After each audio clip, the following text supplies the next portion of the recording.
In the winter of early 1945, the war in Europe was reaching its final and most brutal stage. The German army was in retreat, its forces pushed back toward their own borders.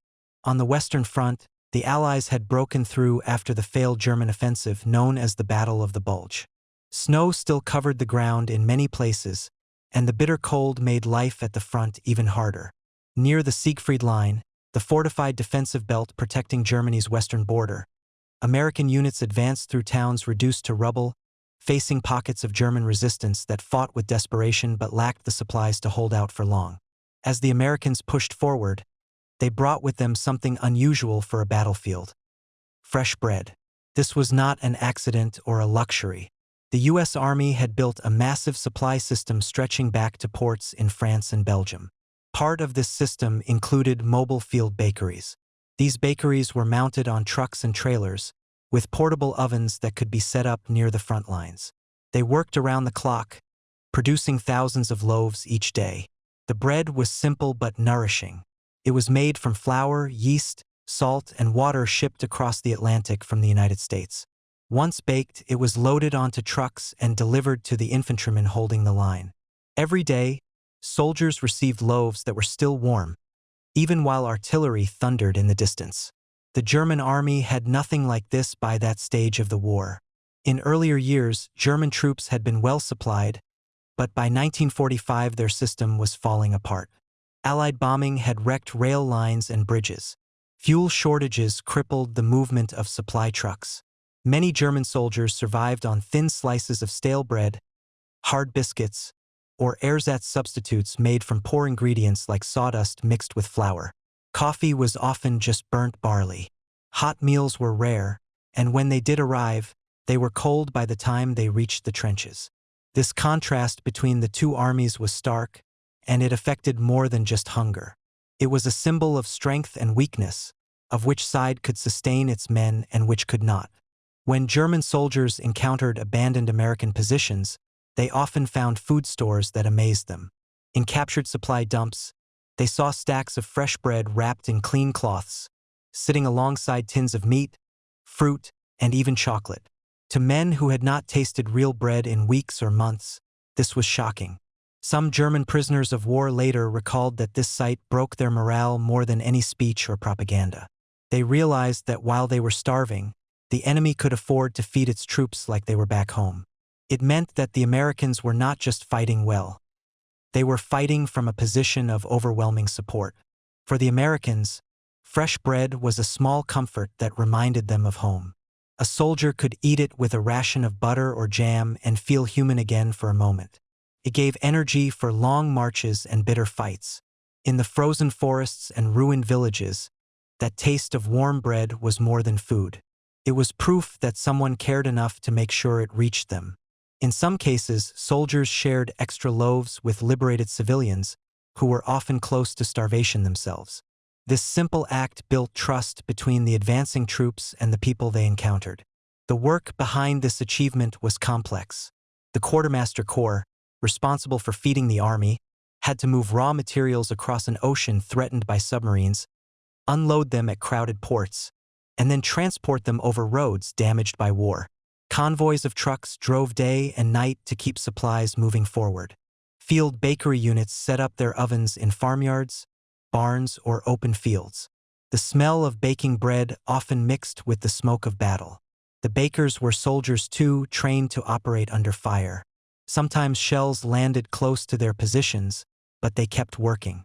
Stopping production meant frontline troops would go without, which could not be allowed. On the battlefield, the effect of this steady supply was clear. American troops had the energy to keep advancing, even in harsh conditions. Well-fed soldiers could fight longer and recover faster from exhaustion. The Germans, by contrast, grew weaker with each passing week. Their rations shrank, and their hunger became constant. Some German units resorted to foraging or raiding civilian homes, which caused further resentment from local populations. When German troops surrendered, many did so not only because of enemy firepower but because they saw no future in continuing to fight while starving. There are stories of German units raiding American supply lines just to steal food. In a few skirmishes, Desperate men attacked not for victory but for bread. These incidents showed how dire the situation had become. American guards were sometimes puzzled at first, thinking the attacks were strategic, only to find that the raiders were simply trying to grab something to eat. When captured, these men often ate with such intensity that their captors were stunned. Among the Americans, few thought deeply about what this meant for the enemy. For them, it was routine to receive fresh food. It was part of the army's promise to take care of its own.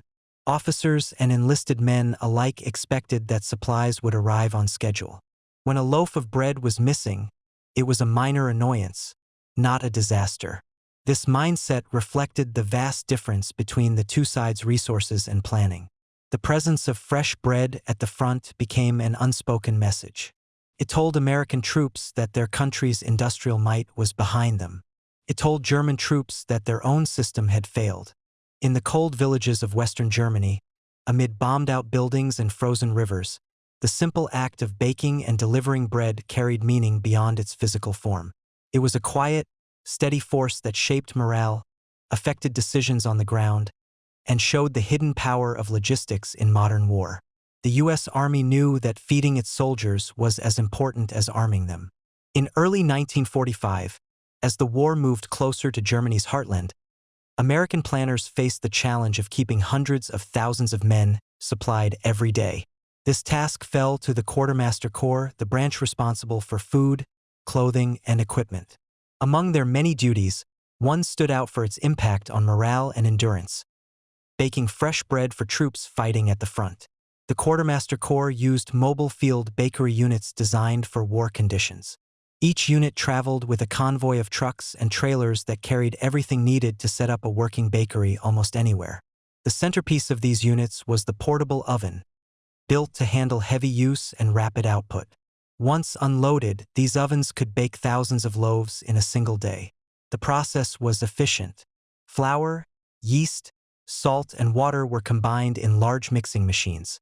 Dough was shaped and placed on racks, then loaded into the ovens.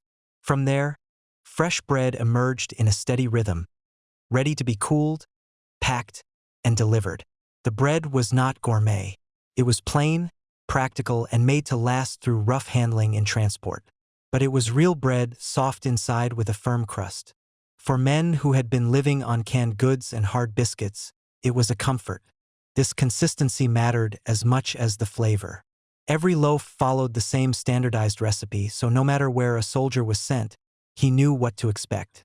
That kind of predictability was vital in a war zone, where almost nothing else was certain.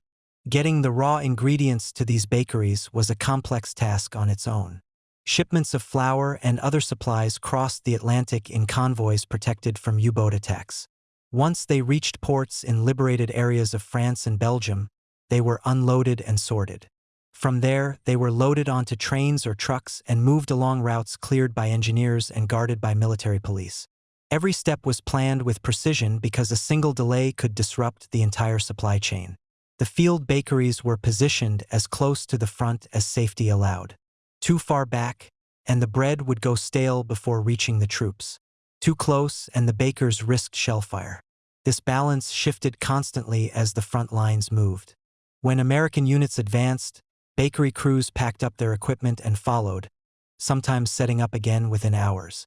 Their job was not glamorous, but it required skill and courage.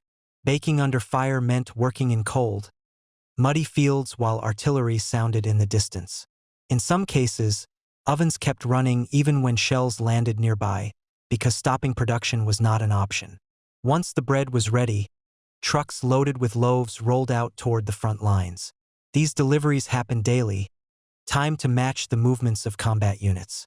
Drivers faced dangerous roads clogged with tanks, supply vehicles, and retreating civilians. Mines and ambushes were constant threats. Still, the deliveries continued. At the receiving end, mess sergeants distributed the bread alongside other rations such as canned meat, powdered eggs, and preserved vegetables. A soldier might open his ration bag and find a warm loaf tucked inside, a small but meaningful sign of care from the rear. This level of organization gave the Americans a huge advantage. Their troops were not just fed, they were fed well and regularly. Good food kept men healthier, stronger, and more willing to fight. It also built trust in the system supporting them. When a soldier knew his next meal would arrive on time, he could focus on the battle instead of worrying about hunger. On the German side, the situation was far different. By 1945, the German supply network was breaking apart. Allied bombers targeted railroads, bridges, and depots, cutting off key routes. Fuel shortages meant supply trucks sat idle while frontline units went without. German soldiers often received only a few thin slices of stale bread or hardtack that had been baked weeks earlier. Ersatz coffee, made from roasted barley or acorns, was a bitter substitute for real coffee. Protein was scarce, with occasional servings of horse meat or watery soup. These shortages were not just inconvenient, they weakened entire units. Hungry soldiers tired more quickly and became prone to illness. Morale sank as rations grew smaller. In some areas, German troops foraged for food among ruined farms or stole from civilians, which created resentment and distrust. Commanders faced impossible choices, deciding whether to feed their soldiers or conserve supplies for later battles. Every decision carried risk. The contrast between the two armies could not have been sharper. American troops went into battle with full stomachs and confidence that their needs would be met. German troops fought while hungry, often thinking more about their next meal than the next attack. This imbalance affected tactics on both sides. Well-fed American units could move quickly and recover faster after heavy fighting. Starving German units slowed down, fell back, and sometimes collapsed entirely. The difference was visible in captured areas. When German soldiers stumbled across abandoned American camps, they were stunned by what they found. Loaves of fresh bread sat in neat rows, waiting to be eaten. Alongside them were canned goods, chocolate bars, and other supplies. For men who had been living on scraps, this abundance was almost unimaginable. Some prisoners later said that seeing those loaves of bread convinced them that defeat was inevitable. No army, they realized, could win a war while feeding its soldiers so poorly. Keeping this system running took more than planning. It required constant effort and a clear chain of responsibility. Quartermaster officers coordinated movements, while bakers and drivers worked long hours under pressure. Everyone understood that failure was not an option. If the bread stopped coming, the entire front would feel the impact. This awareness drove the system forward, day after day, even as battles raged around it. In the final months of the war, this supply network became a symbol of American strength. It showed that victory was not just about winning battles but about sustaining an army in the field. Every warm loaf of bread handed to a soldier carried with it the weight of an entire logistical operation stretching from the factories of the United States to the muddy roads of Europe. The battlefield in early 1945 was cold, gray, and unforgiving. Snow clung to broken villages and frozen fields, where craters and twisted wire marked the front lines.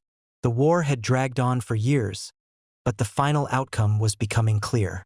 American units were moving steadily forward, pushing deeper into German territory. German resistance was fierce in places, but scattered and desperate. The difference between the two armies was visible not only in their weapons and numbers but also in the way they lived day to day. Nowhere was that contrast sharper than in what the soldiers ate. For the Americans, food was more than sustenance. It was a lifeline that kept their strength up and their morale intact. Fresh bread delivered to the front lines was part of this effort. After days of marching or fighting in freezing weather, a soldier could sit in a ruined farmhouse or a dugout and eat a slice of bread that was still warm. Alongside it came a hot meal, often prepared in mobile field kitchens. A bowl of stew, a piece of meat, and a cup of real coffee gave him not only calories but a sense of normal life. Even in the midst of war, the taste and smell of home remained close. These simple comforts had a direct effect on performance. Well-fed soldiers had more energy for long patrols and sudden attacks. Their bodies recovered faster from exhaustion and cold. Their minds stayed sharp during night watches and firefights. In small ways, this steady supply of fresh food shaped how units fought. Men who trusted their supply lines could focus entirely on their missions. They did not wonder where the next meal would come from or whether they would go hungry. That confidence allowed them to move quickly, take risks, and keep advancing. The German soldiers facing them lived a very different reality. By this stage of the war, many German units were running on fumes. Supplies moved slowly, if at all. Allied bombers had destroyed bridges and rail yards, cutting off the flow of food to the front. Fuel shortages left supply trucks stranded. German rations were meager and often spoiled. A typical day's issue might include a few slices of stale bread, a bit of margarine, and ersatz coffee brewed from roasted barley or acorns. Protein was scarce, and when meat appeared, it was often horse meat or thin soup barely enough to keep a man going. Hunger became a constant presence in German trenches and foxholes. It gnawed at discipline and sapped strength. Soldiers grew thin and weak, their endurance fading. In some areas, officers allowed foraging parties to search nearby farms, but there was little left to take. Civilians were starving too, and resentment flared when soldiers seized what little remained. This strain deepened the divide between the army and the population it was supposed to protect. The lack of food also caused sickness to spread more easily. Cold and malnourished men fell ill, reducing fighting strength even further. When German troops captured abandoned American positions, they sometimes found scenes that shocked them. Supply dumps held neat rows of fresh loaves, stacked alongside canned meat, vegetables, and even chocolate bars. The bread was soft and smelled of yeast, a stark contrast to the rock-hard rations the Germans carried. Some prisoners later recalled that seeing these supplies felt like a revelation. It was not just food they saw, but proof of how completely outmatched they were. The enemy could fight a war and still feed its men like this while they could barely survive. That realization cut deep into morale. Desperation led to dangerous choices. In a few sectors, German units launched small raids not to capture territory but to seize food. Under cover of darkness, they crept across no man's land to strike at American supply lines. These attacks were risky and rarely successful. Guards were alert, and American firepower was overwhelming. When raiders were captured, their hunger was obvious. Some were found carrying nothing but empty sacks, hoping to fill them with stolen bread. For the Americans, this behavior was puzzling at first. They assumed the attacks were tactical, aimed at weakening their advance. Only later did they understand that the enemy was fighting to eat. On the American side, the flow of supplies gave commanders options. With reliable food and ammunition, units could launch offensives without fear of stalling. Troops could hold captured ground without worrying about starvation. This allowed for aggressive tactics, pushing the Germans back step by step. The difference was visible during combat. American soldiers moved with purpose, their energy sustained by steady meals. German soldiers often looked gaunt and exhausted, their movements slower, their resistance sporadic. In many cases, German units simply broke apart when pressed, too weak to fight effectively. The psychological effect was just as important as the physical one. When an American soldier sat down to eat a hot meal with fresh bread, he felt connected to the massive system behind him. It reminded him that his country had not forgotten him, even in the chaos of battle. That sense of support built resilience. It also fostered a quiet determination to keep going. For the Germans, the lack of food became a symbol of abandonment. Soldiers felt cut off not only from their high command but from the nation itself. This growing despair showed in their actions. Desertions increased. Surrenders became more common, sometimes without a fight. There were moments when these two realities collided in stark ways. After a skirmish, American troops might return to their positions and resume eating, their loaves of bread spread out beside them. Across the line, German survivors would retreat into hunger and cold, watching through binoculars or from the shadows. The sight of the enemy eating well while they starved deepened the sense of defeat. Even before a shot was fired, the outcome felt decided. As winter began to thaw into spring, these differences only grew. American columns rolled forward with steady supplies, their field kitchens and bakeries moving up as needed. German units fell back, their rations shrinking further each week.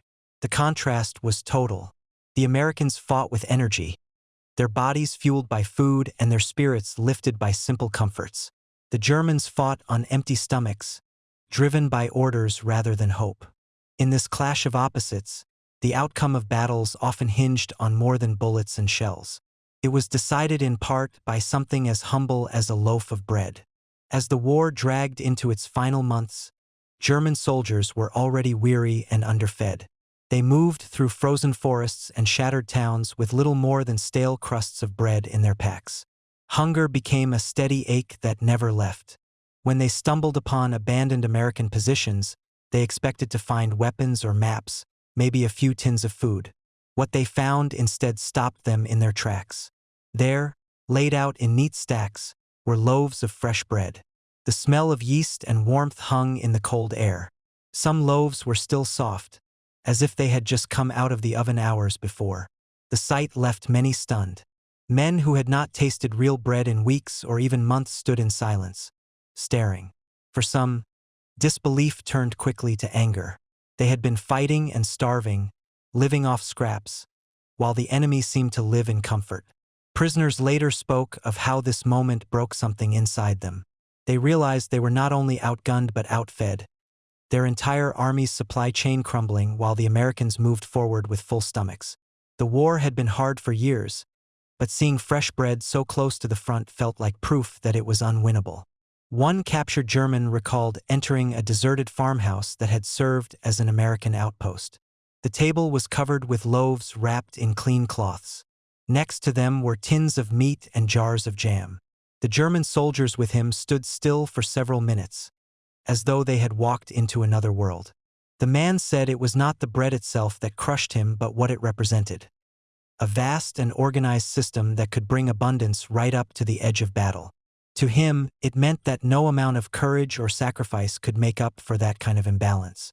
Among American soldiers, the bread was simply part of daily life. When supply trucks arrived, they lined up and received their share without much thought. To them, it was a basic comfort, something expected rather than extraordinary. A warm slice with butter or jam reminded them of home, of breakfast tables far away. Many never considered how shocking it might appear to their enemy. They focused instead on their routines, cleaning weapons, digging foxholes, preparing for the next march. The bread was just one more item in the long chain of supplies that kept them moving forward. Some Americans even used extra loaves as a form of trade. In towns newly liberated from German control, civilians were often close to starvation. Shops were empty, and fields had been stripped bare by years of war. When soldiers handed out bread, the reaction was immediate. Children ran to take pieces in their hands, their faces lighting up at the rare treat. Adults accepted it with gratitude, sometimes with tears. For these civilians, the bread symbolized more than food. It was proof that the occupation was over and that help had arrived. Word spread quickly through villages when American units shared their supplies. Trust grew between soldiers and civilians, making it easier for the army to operate in hostile territory. These exchanges also showed the gulf between the two sides. Civilians had seen German troops take food by force, leaving little behind. The Americans, by contrast, the battlefield in early 1945 was cold, gray, and unforgiving.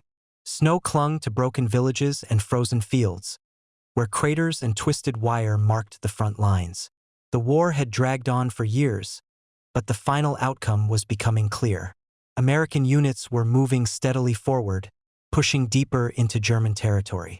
German resistance was fierce in places, but scattered and desperate. The difference between the two armies was visible not only in their weapons and numbers but also in the way they lived day to day. Nowhere was that contrast sharper than in what the soldiers ate. For the Americans, food was more than sustenance. It was a lifeline that kept their strength up and their morale intact. Fresh bread delivered to the front lines was part of this effort. After days of marching or fighting in freezing weather, a soldier could sit in a ruined farmhouse or a dugout and eat a slice of bread that was still warm. Alongside it came a hot meal, often prepared in mobile field kitchens. A bowl of stew, a piece of meat, and a cup of real coffee gave him not only calories but a sense of normal life. Even in the midst of war, the taste and smell of home remained close. These simple comforts had a direct effect on performance. Well-fed soldiers had more energy for long patrols and sudden attacks. Their bodies recovered faster from exhaustion and cold. Their minds stayed sharp during night watches and firefights. In small ways, this steady supply of fresh food shaped how units fought. Men who trusted their supply lines could focus entirely on their missions. They did not wonder where the next meal would come from or whether they would go hungry. That confidence allowed them to move quickly, take risks, and keep advancing. The German soldiers facing them lived a very different reality. By this stage of the war, many German units were running on fumes. Supplies moved slowly, if at all. Allied bombers had destroyed bridges and rail yards, cutting off the flow of food to the front. Fuel shortages left supply trucks stranded. German rations were meager and often spoiled. A typical day's issue might include a few slices of stale bread, a bit of margarine, and ersatz coffee brewed from roasted barley or acorns. Protein was scarce, and when meat appeared, it was often horse meat or thin soup barely enough to keep a man going. Hunger became a constant presence in German trenches and foxholes. It gnawed at discipline and sapped strength. Soldiers grew thin and weak, their endurance fading. In some areas, officers allowed foraging parties to search nearby farms, but there was little left to take. Civilians were starving too, and resentment flared when soldiers seized what little remained. This strain deepened the divide between. As winter gave way to spring in 1945, the Western Front moved steadily eastward. The Allied armies pushed into German territory, breaking through the last lines of defense. Battles were still fierce, but the outcome of the war was no longer in doubt. Beyond the tanks and artillery, another force shaped the conflict in quiet but powerful ways. The steady supply of fresh food, especially bread, reached deep into the psychology of the war and became a weapon in its own right. The Americans understood that keeping their soldiers well-fed was not only about survival. It gave them an edge in endurance and confidence. A soldier who ate hot meals and fresh bread felt supported by something larger than his unit or company. He knew that behind him stretched an unbroken chain of supply that began on the farms and factories of the United States and ended right there at the front line. This sense of connection gave the troops a mental advantage. It told them their country had the strength and organization to fight a long war without faltering.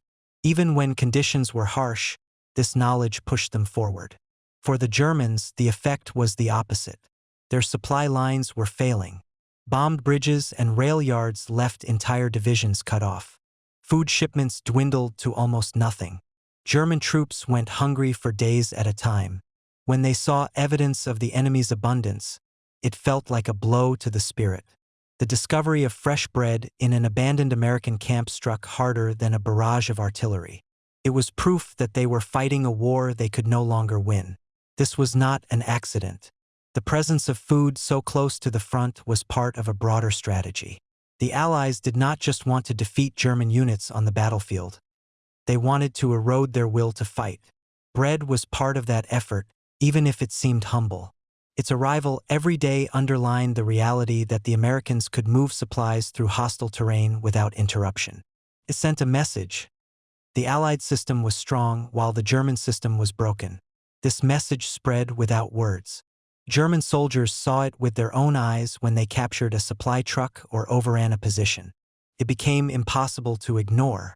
In many sectors, German resistance began to crumble faster than Allied commanders expected. There were still units that fought to the last, bound by ideology or fear of punishment. But others surrendered at the first opportunity. Some walked toward American lines carrying white cloths, their weapons discarded. Prisoners later explained that it was not only the battles they were losing. It was the knowledge that their army could no longer feed them. Hunger sapped their strength and their will. The sight of well-fed Americans confirmed what they already suspected. The Reich was collapsing from within. The speed of the Allied advance in the final months was due in part to this weakening of German resolve. Well-supplied troops could move quickly and press their advantage. They did not have to pause for resupply as often, and they had the energy to keep pushing forward. When they met resistance, it was often brittle and uncoordinated. German units fought in isolation, with no reinforcements or supplies coming to their aid. The difference between the two sides grew sharper with each passing week. Bread became a symbol of this divide. To the Americans, it was ordinary, part of their daily routine. To the Germans, it represented a world of resources they could no longer imagine. The presence of fresh loaves in a war zone told a story of factories still running, ships still sailing, and a nation still producing at full strength. In contrast, German cities were in ruins, their railways shattered, their factories bombed to rubble. Even if a soldier wanted to believe victory was possible, the reality of his empty stomach told him otherwise. In conversations among prisoners of war, the subject came up again and again. Some spoke of raids they had launched just to seize food. Others described the shock of opening an American ration crate and finding not only bread but butter, jam, and canned meat. These moments stayed with them more than the sound of gunfire or the sight of tanks. They were reminders of how completely their side had been outmatched. For Allied commanders, this psychological effect had practical value. It shortened battles and reduced casualties. Units that might have fought for days instead gave up after hours.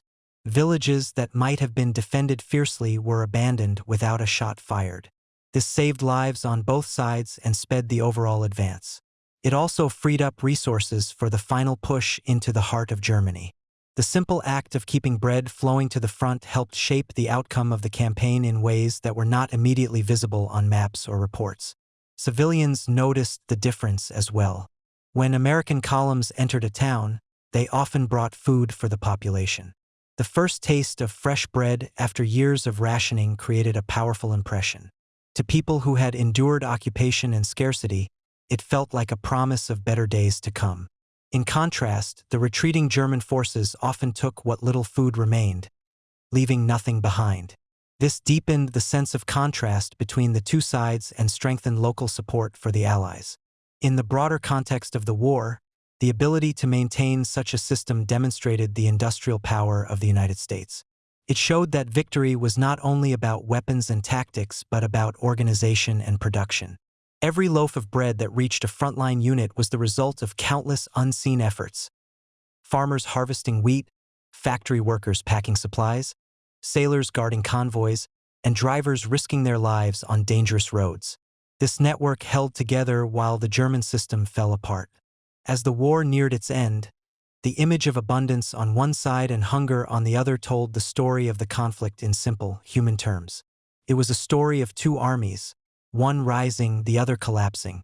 Fresh bread, delivered daily under fire, became a quiet but powerful symbol of which side had the strength to carry on and which side had reached its breaking point.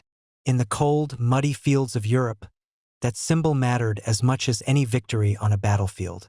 In the years after the war, military planners studied every part of the Allied victory. Battles were analyzed and strategies debated, but logistics drew special attention. The ability to keep armies supplied across oceans and continents had proven decisive. Among the many lessons learned, the story of fresh bread at the front stood out as a small but clear example of how supply lines shaped the outcome of the conflict. It showed that a well-fed army could fight longer, move faster, and hold its ground more securely than an army struggling to survive. The Quartermaster Corps became a model for future American military operations. What they built in Europe during World War II was more than a network of trucks and depots. It was a blueprint for how to sustain modern warfare. When the Korean War began only a few years later, the U.S. military applied the same principles. Mobile food units were refined and expanded. Field bakeries became standard equipment, redesigned with better ovens and more efficient transport systems. Soldiers in Korea faced harsh winters and difficult terrain, yet the army worked to deliver hot meals and fresh bread to them just as it had in Europe. This effort boosted morale and strengthened the fighting force in ways that weapons alone could not achieve. As the decades passed, these lessons evolved. By the time of the Vietnam War, technology had advanced. Helicopters and cargo planes joined trucks and ships in the supply chain. The core idea remained the same: feed the soldiers well, keep them supplied, and never allow hunger to become a distraction or a weakness. Field bakeries grew into modern mobile food service units capable of handling thousands of meals a day. Today, these systems are still used by armed forces around the world. They no longer rely only on bread and canned goods. Freeze-dried rations, portable refrigeration, and advanced packaging have changed the menu, but the concept of forward-positioned food preparation remains rooted in the methods developed during World War II. For German veterans, the memory of American abundance stayed vivid. In post-war memoirs, many recounted their shock at discovering fresh bread so close to the front lines. They wrote about how it affected their morale and reinforced their sense of defeat. One former infantryman described it as the moment he knew the war was truly lost. He said that no amount of courage or training could overcome the reality that the enemy had a limitless supply system while his own army starved. These accounts became part of the broader narrative of the war, a reminder that victory often comes from the rear as much as from the front. Among Americans, the story carried a different meaning. Veterans remembered how much that bread mattered to them. A slice of warm bread could lift spirits after a day of marching through snow or fighting in ruined towns. It reminded them of home and of the people supporting them from far away. For many, it became a symbol of the nation's commitment to its soldiers. Families back home worked in factories, farms, and shipping yards, making sure that the men at the front never went without. This connection helped shape the American view of the war as a collective effort where everyone contributed, whether through combat or production. The image of fresh bread also influenced how Americans understood the nature of modern warfare. It reinforced the belief that war is not won by bullets and bombs alone. Organization, planning, and morale are equally important. A hungry army is vulnerable, no matter how skilled its soldiers may be. This idea shaped military doctrine for decades to come. Commanders learned that logistics could be a weapon, one that worked quietly but effectively. When an army moves smoothly and is supplied consistently, it gains a form of strength that goes beyond numbers on a battlefield map. In the broader context of history, the bread at the front symbolized the vast industrial power of the Allies. It represented factories running at full capacity, railways carrying endless trains of supplies, and ships crossing the Atlantic in constant convoys. Behind every loaf were countless workers, engineers, and planners who never set foot on the battlefield, but whose efforts were essential to victory. For the Axis powers, the contrast was devastating. German cities lay in ruins, their transportation networks shattered by bombing. Even when they produced weapons, they struggled to move them to where they were needed. The inability to feed their own troops became a visible sign of this collapse. Civilians who lived through the war carried their own memories of the bread. In occupied towns, German soldiers had often taken food by force, leaving families hungry. When American troops arrived with supplies to share, it marked a dramatic change. The first taste of fresh bread after years of rationing created an emotional moment for many people. It was more than nourishment. It was proof that the occupation was ending and that recovery was possible. In this way, logistics influenced not only soldiers but entire communities. The goodwill built through small acts of sharing helped stabilize regions as they transitioned from war to peace. In military schools and academies, instructors used these examples to teach new generations of officers. They emphasized that planning and supply were as critical as tactics and strategy. Maps of battles were studied alongside diagrams of supply routes. The lesson was clear. An army that cannot move its food and equipment to the front will fail, no matter how brave its soldiers may be. The memory of fresh bread delivered under fire became a teaching tool, illustrating this truth in a way that statistics alone could not. Even decades later, veterans spoke about these experiences with clarity. The details of battles faded with time, but the memory of hunger and nourishment remained sharp. German veterans described the despair of empty stomachs and the bitterness of seeing their enemy well-fed. American veterans recalled the comfort of a simple meal and the knowledge that they would not go without. These personal stories kept the history alive, passing it down to those who had not lived through it. The broader lesson went beyond the armies involved. It showed that modern war relies on more than soldiers and weapons.